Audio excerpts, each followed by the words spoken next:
King of Podcasts Radio Network proudly presents The Broadcasters Podcast, a weekly media commentary talking about traditional and digital media headlines and talking to the content creators out front and behind the scenes. Here is the King of Podcasts. Welcome to episode 194 of the Broadcasters Podcast. Tonight we're going to talk about the box office recovery and the October box office.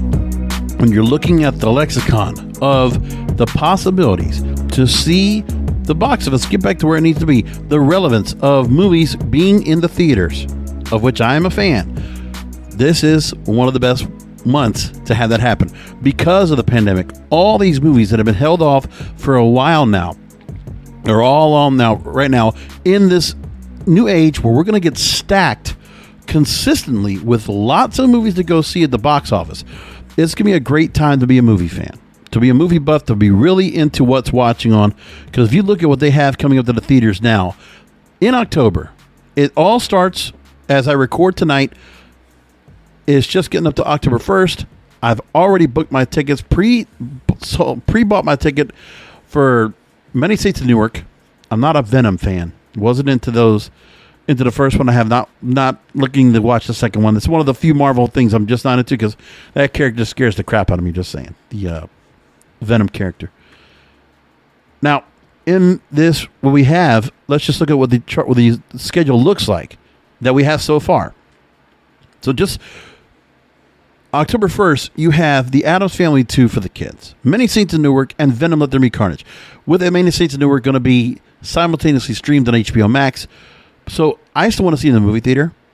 And when I look at the show times at my local Regal Theater, I know that for a fact that they're putting a lot of times out for Venom because that's the one that's going to show the most.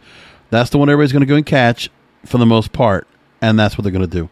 And then next week, we'll have to see what they're going to do when it comes to everything else. Well, when it comes to No Time to Die the following week. But I'm already looking right now. Venom, oh my God. There's, I want to say 3, 6, 9, 12, 15, 18, 21, 24, about 36 showings in my local theater for for Venom, which means they're going to probably take up about half of the cinemas, half of the screens are going to be held for that. They have the RPX section, which is the bigger theater with the bigger sound, kind of like pseudo IMAX, 5 showings for that. And you can just imagine that they probably have 8 other theaters running all the time for all these other showings. And it's over the top. But that's the way it's going to be. That's a movie that's going to do really well. They got a whole lot of screens for it. Then, like I said, No Time to Die comes up the next week. You have Halloween Kills and The Last Duel on October 15th. Dune and Ron's Gone Wrong on October 22nd. October 29th, Antlers, Last Night in Soho, A Mouthful of Air, and My Hero Academia. All coming out in October. Crazy time. Crazy time. Then you look at the rest of the year. Eternals comes up, the big Marvel movie, standalone, wide screen release, November 5th. Clifford the Big Red Dog. Belfast, Love is Love is Love on November 12th. King Richard and Ghostbusters for Thanksgiving weekend. Or the weekend before Thanksgiving, that's right. And the day before my birthday on Thanksgiving Eve. And Kanto, Gucci's National Champions and Resident Evil, Welcome to Raccoon City. Try Harder and Wolf, December 3rd. Violence of Action, December 10th. West Side Story as well, same weekend. Week before Christmas, Spider-Man No Way Home. And then the lead up to Christmas weekend, Kingsman, Matrix Resurrections, Sing, Journal for Jordan, and The Tender Bar. And the Kurt Warner story, American Underdog, December 25th. And Licorice Pizza now, December 25th. That's just crazy. So you more or less know what the release is now for the rest of the year. That's not talking about the rest of the movies that could still come. Well, there's no other movies I think they're going to put out that will be pushed into this year. But next year, if you look at the plethora of movies that have to come out, you're looking at some weeks you might have 2 movies coming out back to back. Some weekends you might have 5 coming out. Like I'm looking at January 5th, January 14th. This is not even a normal thing that actually happens, but I'm looking at it right now. And January 14th, you have Cyrano, Deepwater, The Man from Toronto, Scream 5, Sesame Street, and a Universal film. Morbius on January 28th. Jackass Forever, February 4th. Death on the Moonfall, February 4th. Death on the Nile, February 11th. Like, there's lots of Dan movies. And I'm just looking at how many widescreen releases are going to be coming out. Lots and lots of them. It's crazy. And the rest of next year just looks amazing. This is what it's going to look like to get the start off right now of the movie theaters coming back to full speed. I don't see how that happens. That does not happen now, especially going into next year. But it's a good ramp up to next year. Let's look at what they have. So, Tom Bergerman in The Wire last week wrote about how between No Time to Die, Venom, Let There Be Carnage, Dune, and The Last Duel, the box office in October could be something close to normal.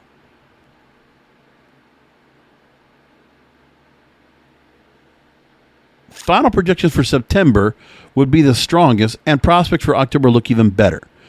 The best gauges are with how the movie theaters did in 2019. Since May 2021, when films only grossed 19% of the same month's earnings 2 years before, improvement has been dramatic.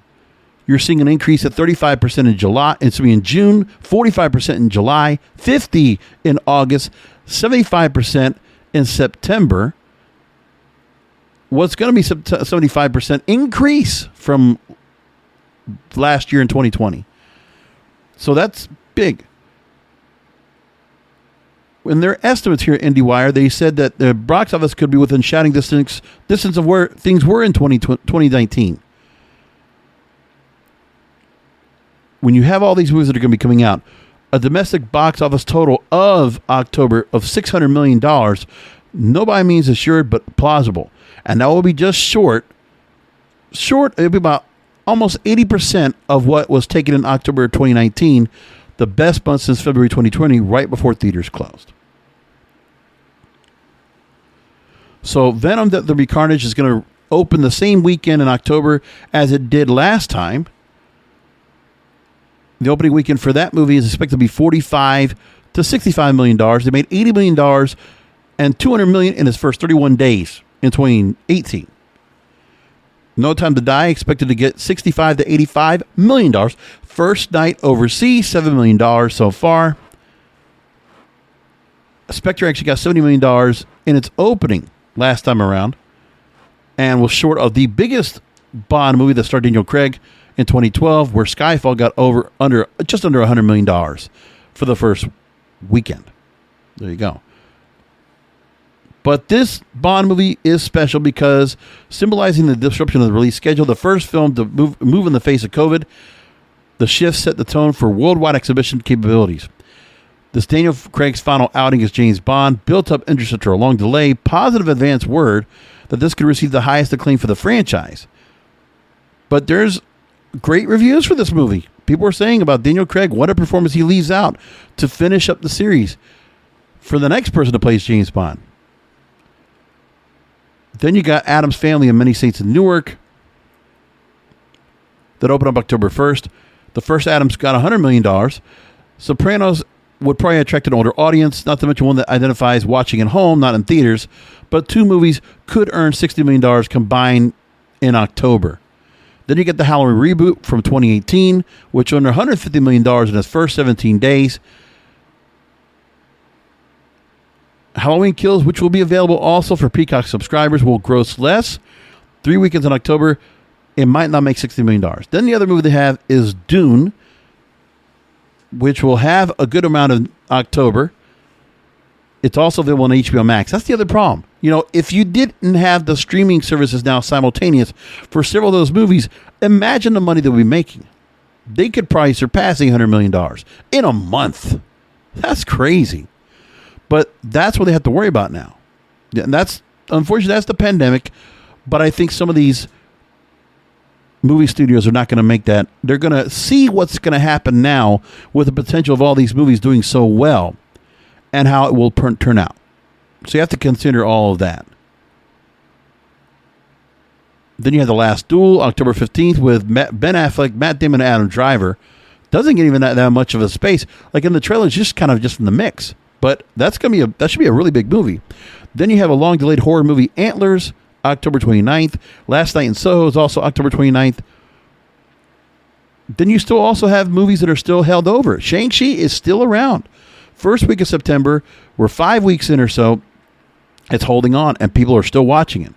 Actually, I didn't even check how much they had made on the movie so far, but when you look at the numbers for the year and what they've been able to do, overall, let's look at year to year. From looking at 2021, Shang-Chi right now is the highest grossing movie of the year domestically. It's about to break $200 million domestic.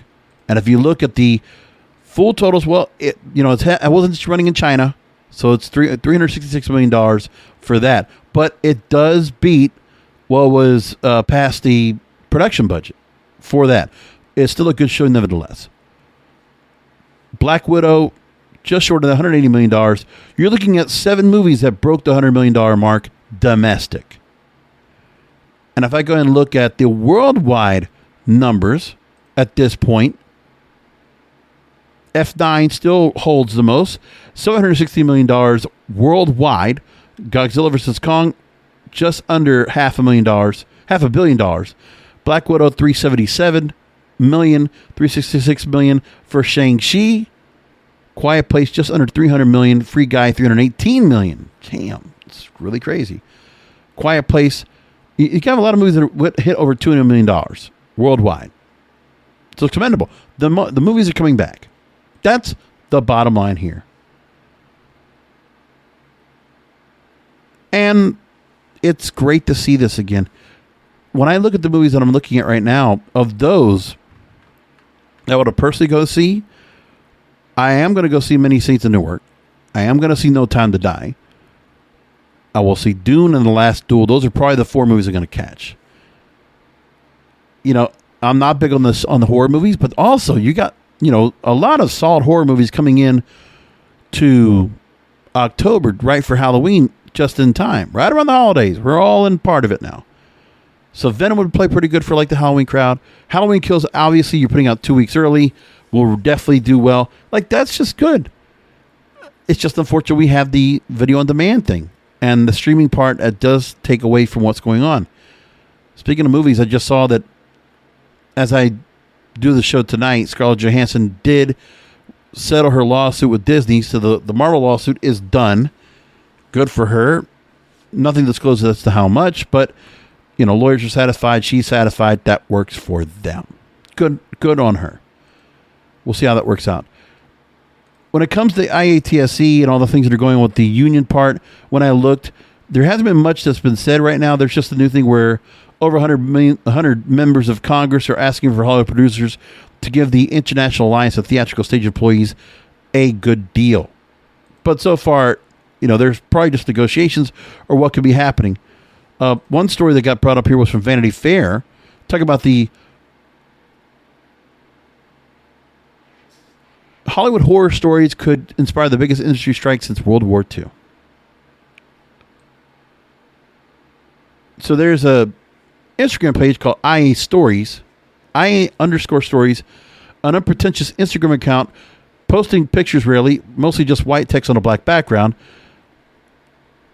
In the hundreds of posts are some of the juiciest secrets of the industry, with most identifying details carefully edited away.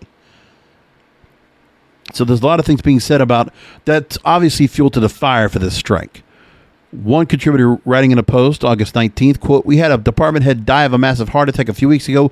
We just kept shooting. Then they added more days, more hours, more weekend work. They brought in a grief counselor the next day, but didn't even break for lunch so no one could visit them."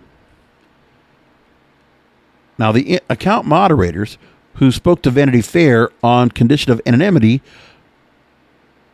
they say it's one of a dozen messages about a death on set they've received in the last few months, but nothing more haunting than even the last detail or the last despairing lines of the gruesome story. Quote, "Nothing was learned. We are expendable." So it's an unofficial gathering place for members of the IATSE, negotiating body for the tens of thousands of unionized entertainment industry workers. IATSE proper has embraced the account.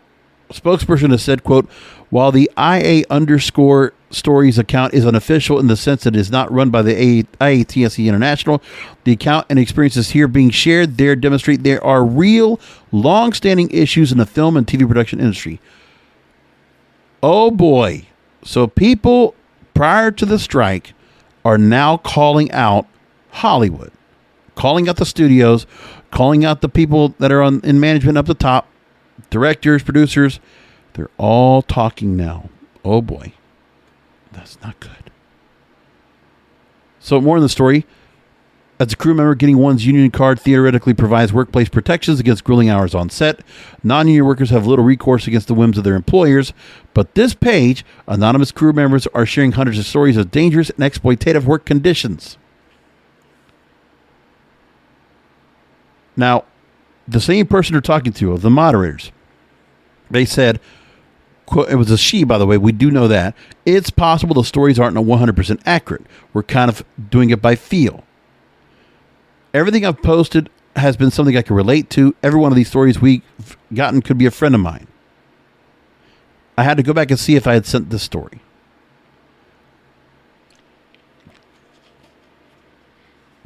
We're talking about how people were so exhausted they had tragic accidents on the way home.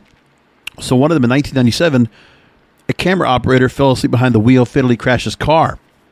Driving home at 2 a.m. after a 6:30 a.m. call time the morning before on the set of Pleasantville, according to the New York Times. The 35-year-old father of two's death led to a push for a 14-hour workday to become the industry standard. Then you have another, I'm not going to go through all the shows and all the people, but in the first 7 months of 2021, IATSE received more than 50 reports of workdays over 14 hours. A number it conjectures is, quote, just the tip of the iceberg, unquote. Though 14-hour workdays might be a goal for crews on set, it's still 6 hours more than the 8-hour workday most Americans expect. People dream of working 10-hour days in the industry. Shooting a TV show or film is an expensive undertaking.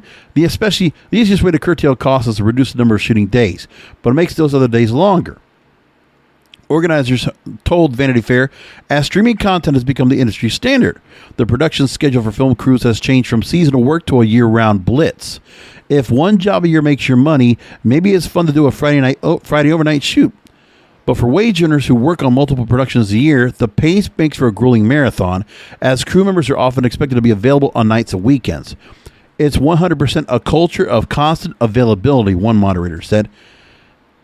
Now, technically, crews do get meal breaks. There are union penalties for skipping meals and higher pay rates for overtime. Production companies often choose to pay the fees in order to save broader costs. Yeah. So don't even worry about the cut-in. Yeah. In that field, I can imagine that's physical labor. For a lot of those people, that's a lot of physical labor to move around. You know, people looked at Hollywood being so glamorous, but I'll tell you, I can imagine if you have to be a grip or camera or you have to do any work like that and you're on your feet all day.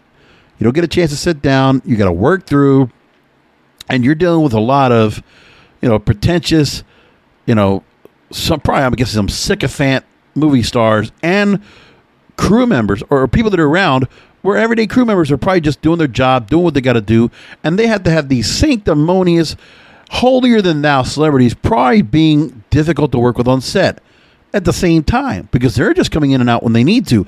But that's where the whole celebrity thing is, where you have all these crew members that have to be at beck and call, like they're servants.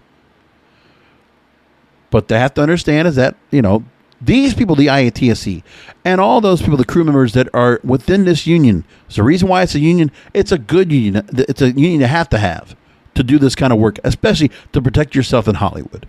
I can only imagine if you didn't have that. The submissions on this Instagram site indicate that it's been 24 years since the death I mentioned before, the car accident, leading to calls for systemic change. Crew members are still struggling to get enough rest before driving. There was another post where a crew member suggested blasting the air conditioning to stay awake, becoming a showcase for ever more disturbing advice. One given a hot tip to roll my hair up in my window so that if I nodded off while driving, I would jar myself back awake when my hair got pulled. Roll the hair up in the window. Another commenter saying carrying salty snacks in their car. Another packing gloves with aloe so the tingling sensation keeps their hands on the wheel.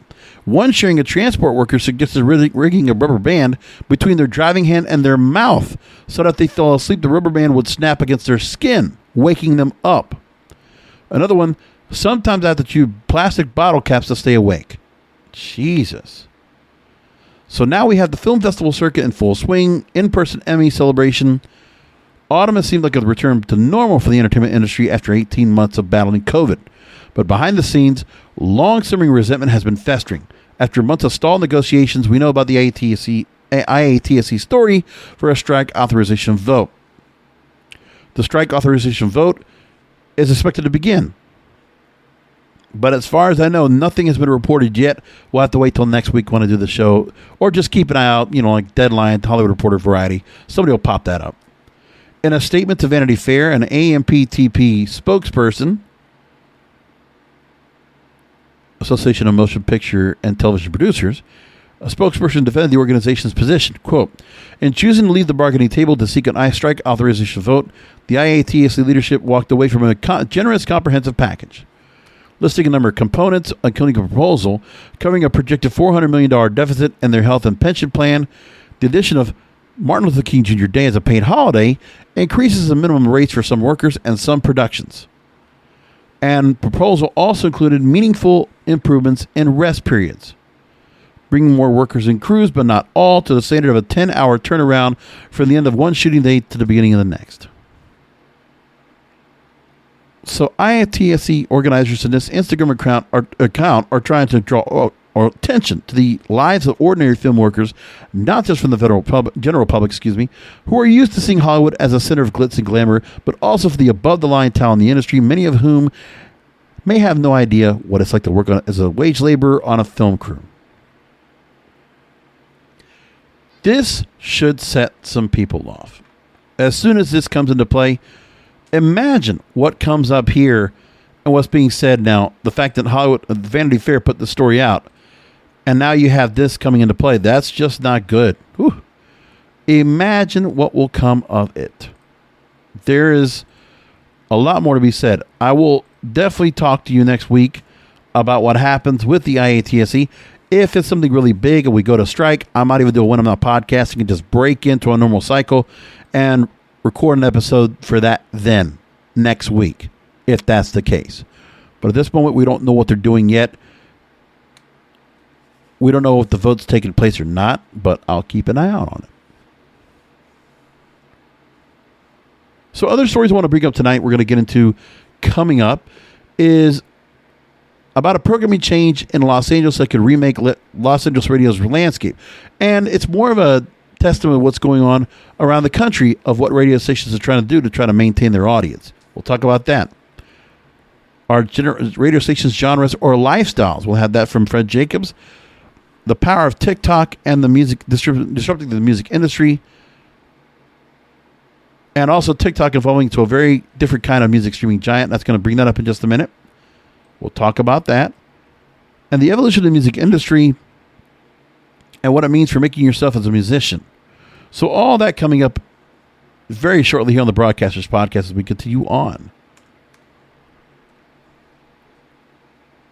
So next I want to go into, let's do TikTok next. Let's do music next as we do this.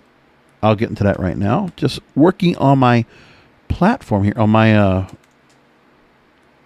routine. What do you mean routine? On my rundown. I have a rundown. When I put this together, and I always try to put everything I'm going to put together in all in one shot. It's very important. I keep myself very organized here, as much as possible. Let's go to music business worldwide. Now, 1 billion people are now using TikTok around the world every month, 3 times the global audience that Spotify pulls in. The story comes from Tim Ingham at Music Business Worldwide, saying that TikTok is evolving to a very different kind of music streaming giant. TikTok is, for the music industry, expanding far beyond its core function as a repository for frivolous viral videos. Now, they bring up Pink Pantheress, a hotly tipped UK artist now signed to Warner Music Parlophone, 6 million likes on TikTok. She doesn't just use TikTok to get her music out to her fans. She uses it to actively self-A&R her ideas. She told the BBC recently, quote, I post a snippet of a track, and if people like it, I'll go record a full version. The algorithm is crazy on TikTok. You can post a video and you can have 0 followers and it can do well. And other artists are also using TikTok to get noticed by the big record labels. Some 70 acts were discovered by TikTok and consequently signed to major record companies last year, according to TikTok's own stats. Their increasing presence in music has even revived industry trends long thought dead and buried. Now, there was a time when the global record industry blew up the concept of exclusive artist releases on individual streaming platforms. They're now back with a side door on TikTok. So the likes of David Guetta, Coldplay, and BTS have all premiered clips of much anticipated new records on TikTok over the past year, days before the tracks land on music's largest on-demand streaming services. Then you have potential of live stream concerts, an obvious expansion play for TikTok, because now their per user watch time is rivaling YouTube. So people watching TikTok are also viewing YouTube just as much. That's actually about even for me when it looks to myself. TikTok recently held a live stream show in Korea featuring artist BTS, Twice as Super Junior, and a big K-pop show. The show took place behind an online gate. Users registered a membership with the event's headline sponsor were given a code for entry. In Korea, where live stream tickets typically sell for $20 to $30, some 600,000 viewers tuned in. Now, another thing that TikTok's working on is a beta launch of Sound On, a direct upload service plus a suite of tools for independent artists who want to see their music thrive on the platform. Oli Oberman, global head of music at TikTok, said this and other innovations all point towards the same united purpose, helping artists build and feed their fan bases online. As such, TikTok is building a platform he argues fosters deeper connections between audiences and musicians than your standard click-and-play streaming service. And I'll tell you, that has been for me. It's just much easier to go ahead and watch and look at. I mean, even for me to follow artists on TikTok, it's much easier to engage and get interested in, especially because of the For You page will usually bring some of those artists over, and I actually might get a little bit of a familiarity or a likability to a certain artist. When I look at, sometimes I'll see like a Taylor Swift or Camila Cabello or Jason Derulo or Tate McRae or Ava Max, and just seeing these artists kind of, normalizing themselves. Selena Gomez in the same thing. I see them kind of normalize themselves. That's good, because normally you would have seen something like that if somebody put a camera in front of them. It was like on TikTok. But this is them on their own, probably with management kind of pushing them along. But some of them were doing it on their own and just doing something just interesting and different. And it's kind of cool like that. Oberman says, we're now at the point where trending a song on TikTok will achieve billions of views and many millions of creations in a single month. The past few months have seen everyone from Taylor Swift to Ed Sheeran and ABBA launch their own TikTok channels, while other artists, most notably Jason Derulo, have built their own mini media empires on TikTok.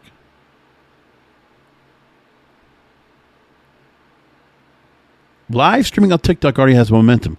4 million unique viewers tuned into Justin Bieber's live stream performance on his Journals on Valentine's Day. Ed Sheeran played a live stream show on TikTok as part of the association with the Euro soccer tournament. 5.5 million uniques, and it helped to push out its new forthcoming album. A couple weeks ago, J Balvin played a TikTok live stream with Cutting Edge Production, already up to 4.5 million uniques, and they're looking at airing it one more time. So here's what TikTok's doing to disrupt. A number of years ago, a leading streaming platform talked about how the larger artist, the base that can make a living off of music could become. Well, now it's totally changed around the fact that based on what TikTok is and what it will continue to evolve into. Creating a much more broader definition of a musician.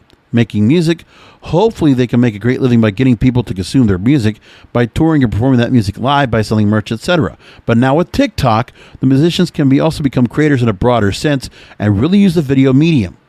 Then you're talking to a very large audience. You can sell them things on your TikTok channel. This is where they think they're scratching the surface on where that's all going to go. Then Obi Oberman Also talks about the e-commerce opportunities for TikTok artists selling to fans, doing a few tests with big-name artists to enable them to sell physical products off their TikTok accounts. Lizzo and Billie Eilish did that, and the numbers were massive. It blew them away. Plus, TikTok creators who aren't musical creators themselves are using music. Musicians are getting paid off the back of that, and it can become a healthy revenue stream. Break songs and artists, consumption goes up, the other platforms, more tickets are sold, a bigger live streaming event can happen, etc. Two sides coming together, massively expanding the pie. It's the kind of thing that you were hoping for. It's TikTok basically replacing radio to help promote, to help get your word out there of your music. And that's very important. When the record companies have so much control of what's going on, this is the same idea as, you don't have to go out on tour and put the merch out there and perform so much. It's the virtual part that we actually took from the pandemic, and where TikTok actually takes some of the place. There's still the tours that go ahead and be put out there and all that going on once again, but TikTok is your instant connection to your audience, better than anything else has ever been in social media. It's become that. And that is a huge thing to consider.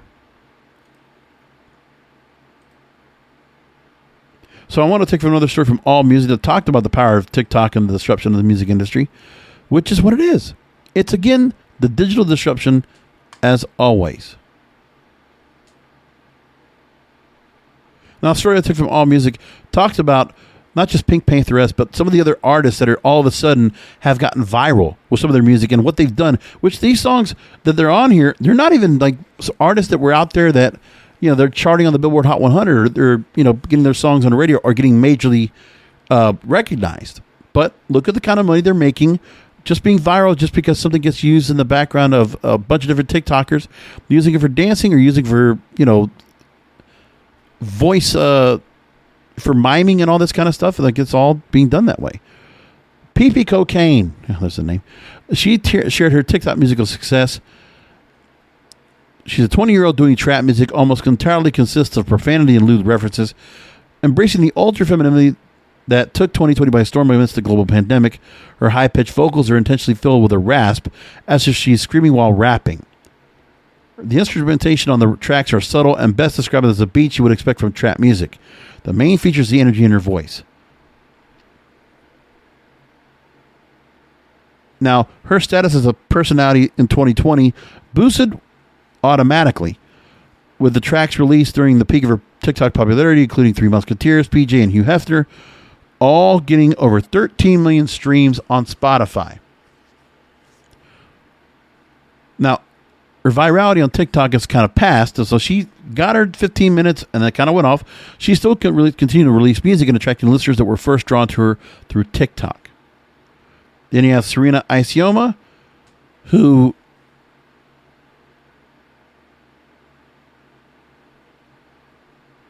she had one song called Sensitive that got very popular.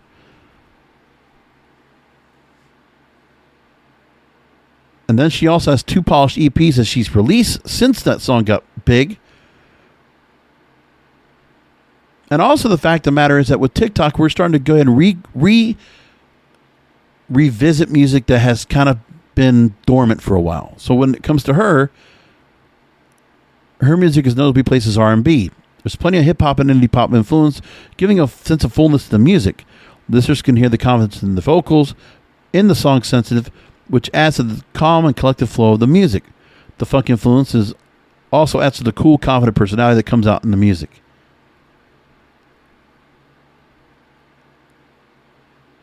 And then Ili Otto had the song Sugar Crash. You might have heard it. I'm gonna sugar crash, right?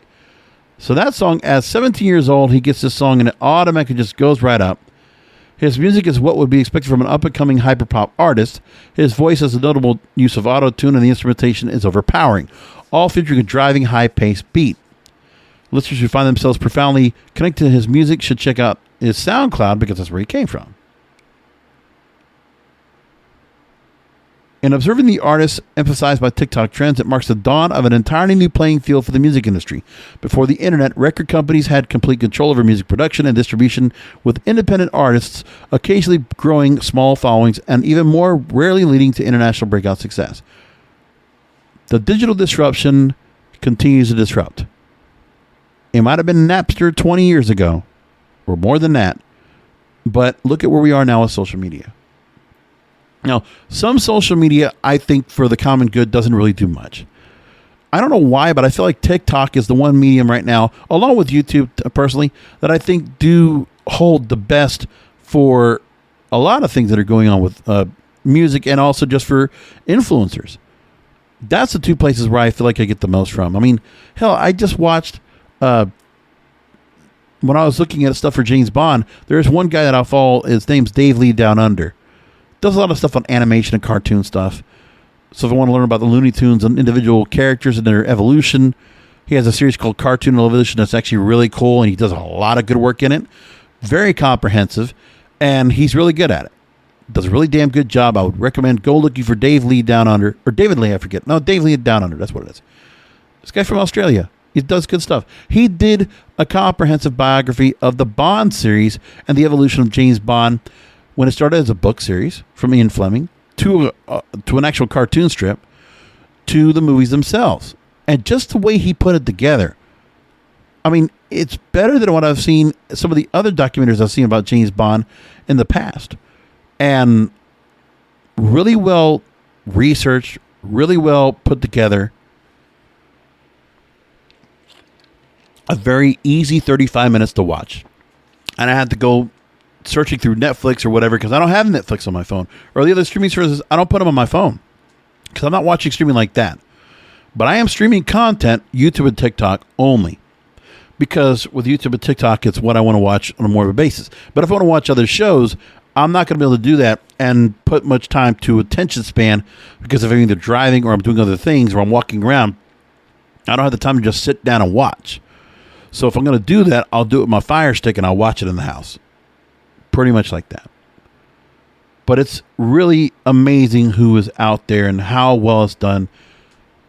By the way, I did try one of the podcasts out there that Rolling Stone started up, and I tried the first episode called Don't Let It Flop. Listen, I appreciate them for trying to do what they did with trying to do a show that was dedicated on TikTok, but man, they were very thin on content. When I think about it, that's the first thing I got to say. Very hard to run on content because they didn't have much to work off of. That was the first part. And then I think about where they only talked about certain celebrities. So they talked only about Addison Rae, Bella Poarch, Charlotte D'Amelio, and Dixie D'Amelio. And that's pretty much like they just kept name dropping those names as if it was going to be in a transcript and it was just going to be like that all the time. But that is where we are. So I gave the show a shot and I tried. Like even this week, some of the things they talk about are things I don't even notice that are out there when I watch my For You page. And I think that's a disconnect as well. Because when I look right now, on my TikTok, I constantly see, everybody's kind of referencing Adam Driver, whatever movie that is about Good Soup. What movie? Well, I haven't even had a chance to go and look at what that was. But what movie was it that he did the movie where it said, see, even to do a Google search for Good Soup, and there we go. It's in the show. Oh, here we go. It's from Girls. I didn't even watch the show. But yes, a clip has become a viral meme on TikTok thanks to two words uttered by Adam Driver. Good Soup. So that's, he's watching all the time. It's amazing. And there's always other things that come up that are really interesting in what they do. But really, Don't Let It Flop. I've tried. And they talk about the rise of the berries and cream meme, originating from a 2007 Starburst commercial that has gotten viral. I have not watched it. I've not seen it. The Little Lad, the bowl cut of Victorian child played by choreographer and actor Jack Ferver in the original commercial. So berries and cream. I don't even remember what this movie is, but I remember what movie what it is now. Okay. So this thing, a lot of people are talking about that. Plus, they talk about the bizarre appeal of Animal Crossing, furry porn, and the resurgence of Twilight on TikTok. Oh, well, okay, whatever. It's just not my cup of tea. And I think there's just a kind of an audience they're trying to go after, which I'm, much older guy. It's not my kind of feel of it where they're talking about. But, I gave it a shot. I did subscribe for a second, and then I listened to the first episode. I went through it, finished it, and I said, nah, I'm done. That's it. So, nothing against them, but I tried. I did try. So I want to take from Forbes. They actually put a story about the evolution of the music industry, what it means about marketing yourself as a musician. So let's bring that up real quick. So now here's what is being said in this article, which I think is good. Independent artist. As we were talking about TikTok, here's what he says. They talk about that this person has asked the same thing. Link up with music distribution channels. Plainly speaking, if you're an independent artist and you want to get your music on streaming platforms around the globe, you need to get familiar with the various distribution platforms to be used, including Music Gateway, AWOL, Horus Music, and Songflower. Plus, distribute your music through conventional channels like YouTube and Amazon, and earn revenue as an independent artist through YouTube. So you can join the partner program, use ads to generate revenue, then run ads on social media to hire influencers to promote your music. So that's a couple of things that came out of that. But did not mention TikTok in the article, which is quite interesting. Okay, I want to get into radio now. That's where we're going to start here on the program. A story from the LA Daily News that caught my eye. And I also want to make the same distinction when I saw on Radio Insight, Sean Ross actually writing a story about this that I thought was also interesting. So I'm going to bring up both of these stories and talk about them because of what they're trying to do in their change of stations and what they're doing right now, where they're no longer narrowcasting. That's the idea here.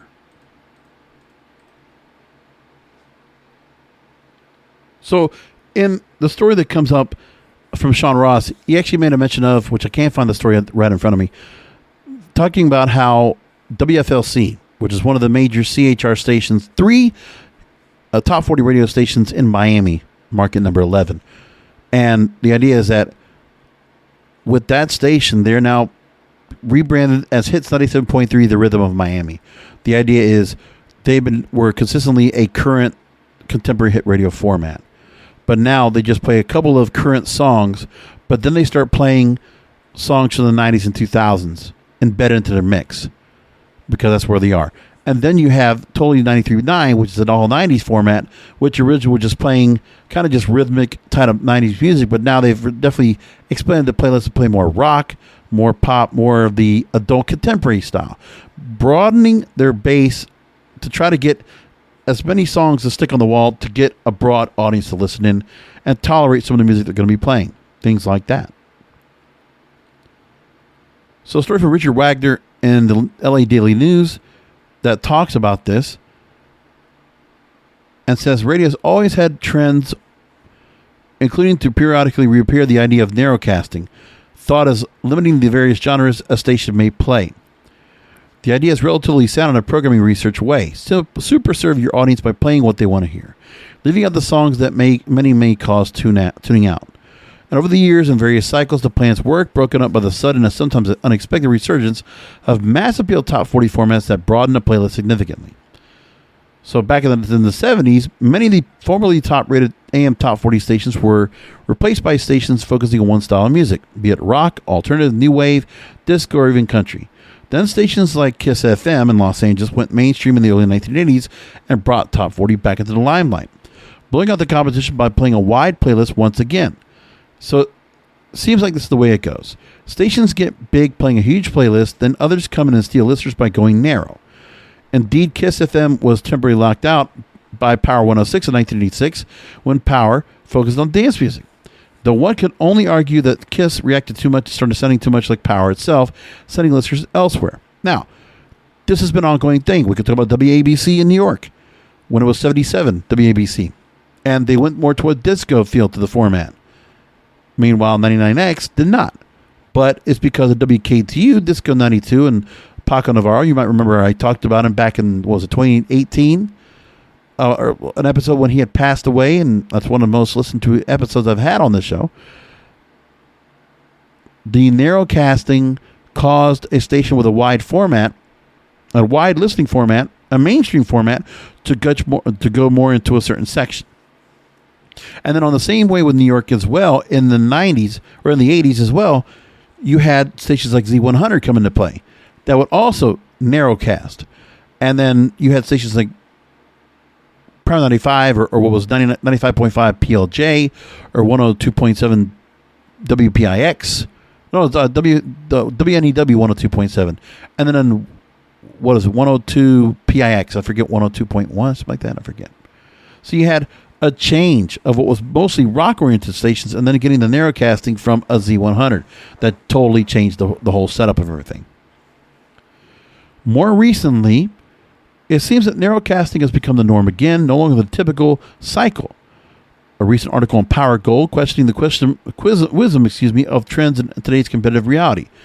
Sean Ross, which I said from RadioInsight.com, argues that with online music services, he specifically mentions SiriusXM, the same argument can be applied to Apple Music, Spotify, and even many independent streaming services doing the narrowcasting. Is it truly a good idea for a broadcast station to maintain such a narrow playlist? Might it be better to expand? In Ross's opinion, he says yes. And several stations he talks about has done that. WISX in Philadelphia, WLTW in New York, WFEC Miami are a few examples. A resurgence of a format known as active rock, a format that has been very much missing in many radio markets for years now. So those stations that were just mentioned there, that's for an older audience. Those are hot AC, adult contemporary, kind of the soccer mom stations, basically. WFEZ, by the way, is number one in the market over here in Miami, and it's been consistently staying up there along with Hot 105, which is also towards an older audience for a long time now. So Ross's examples are mostly light rock and adult and contemporary formats. And even in the 80s when Kiss FM came around, one of the things you had too is that, the music in the 80s was still very wide and diverse. When you heard songs that might have been from Prince or Whitney Houston or Janet Jackson, you still had songs from Kenny Rogers and Dolly Parton, or, Elton John was something a little bit lower key, things like that. Or Phil Collins, that would have definitely played on adult contemporary back in the day. But the problem with narrowcasting is that it works, but only for a while.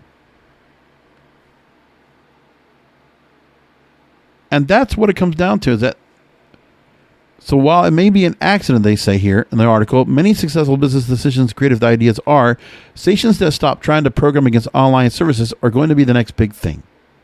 You're already seeing it. Broadcast radio's future may indeed be bright. So this is the next new trend that radio has to get into, that looks like, to try to make some changes to what's going on. And that's what they're looking at. And that's what they're trying to go ahead and put out there as a new norm for radio stations to try to compete. I don't know if it really makes much of a difference, if it's going to make much of a difference, but they try anyway.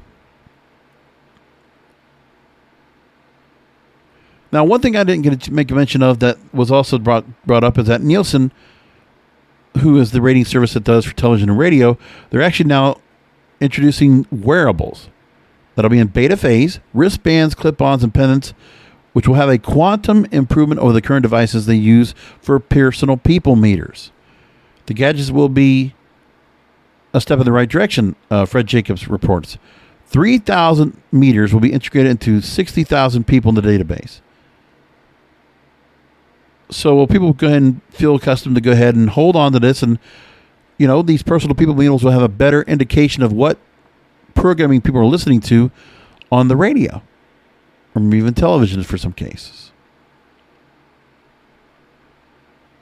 Now, when I talk about Cat Corbett, the disc jockey that was at KRQ, K-Rock in Los Angeles, and mentioning about how alternative radio in general, across the board, every single outlet is in a state of they don't know what the hell is going on.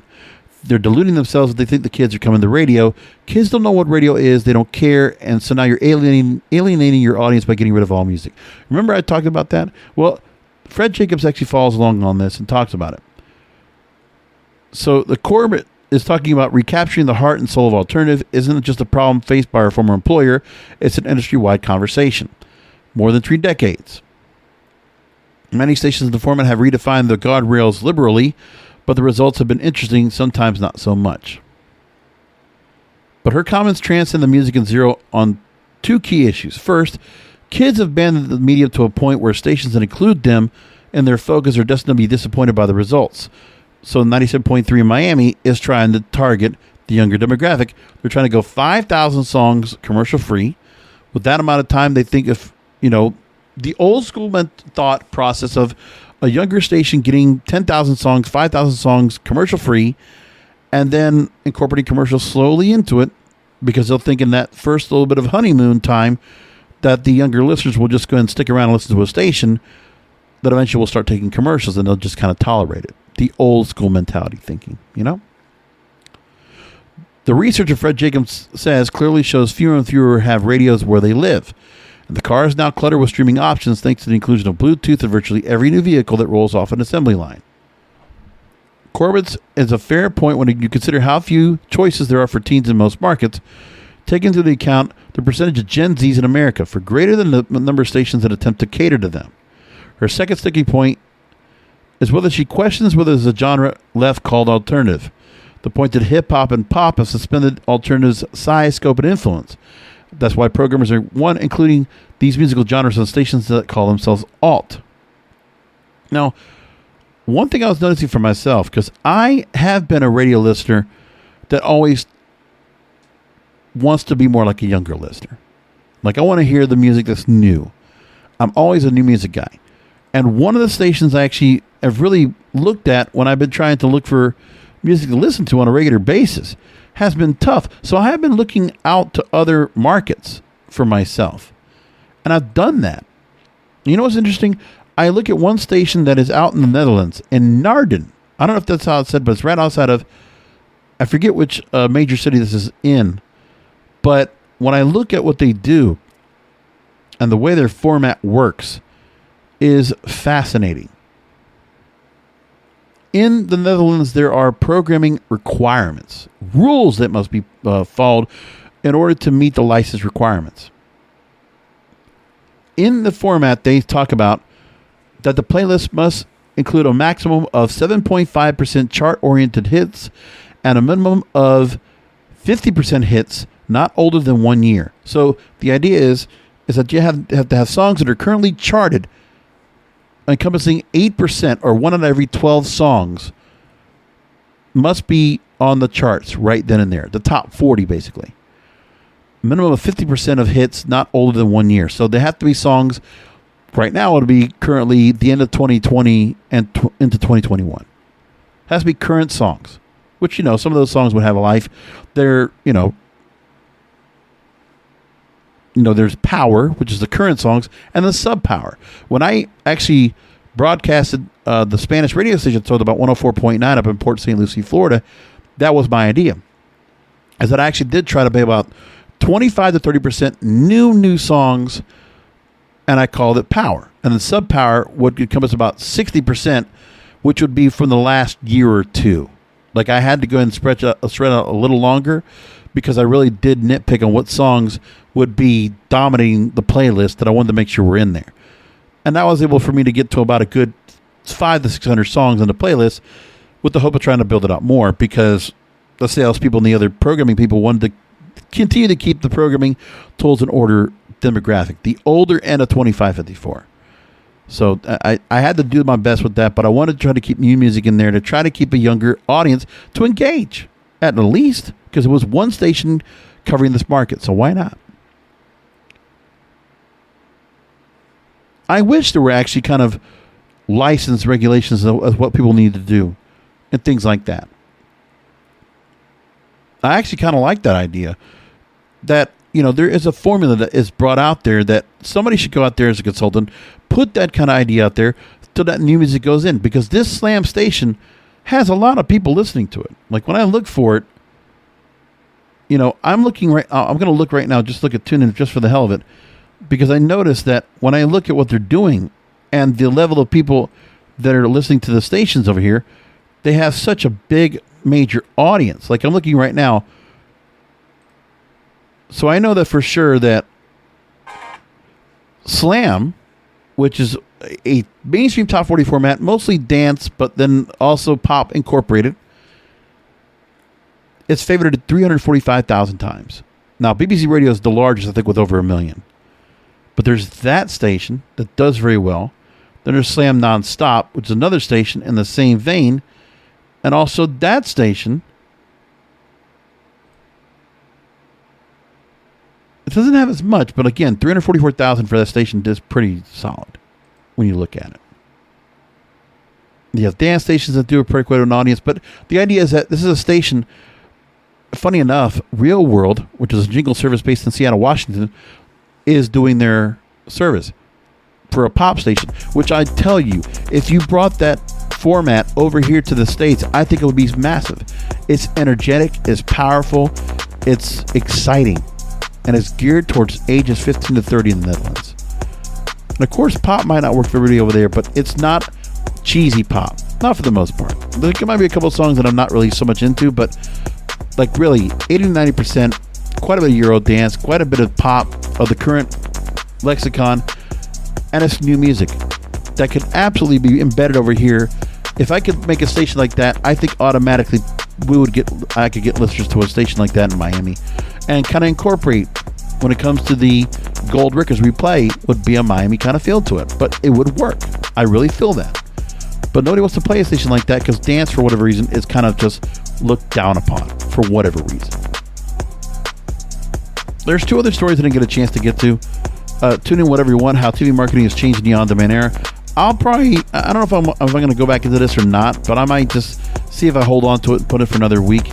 Plus, there's also a thing from the World Economic Forum that I pulled up, how to achieve a diversity in media and entertainment industry. I might pull that up in another episode. I'll keep that in mind. But for right now, I'm going to stop right there. I have talked about radio enough for this week, and I'm going to leave it all there.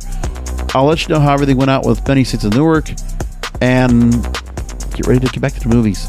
I can't wait. So I get to do that roughly 24 hours from now. Anyway, I'll leave it all there. Thank you for listening in, finding the show as you always do. Come back for another Broadcasters Podcast, and remember that content is king, and the control of your content is in your hands. Thank you for listening to the Broadcasters Podcast. Find all the links to subscribe to the show by going to broadcasterspodcast.com. And don't forget to check out the King of Podcasts wrestling program, the Wrestling is Real podcast, exclusively at wrestlingisreal.com.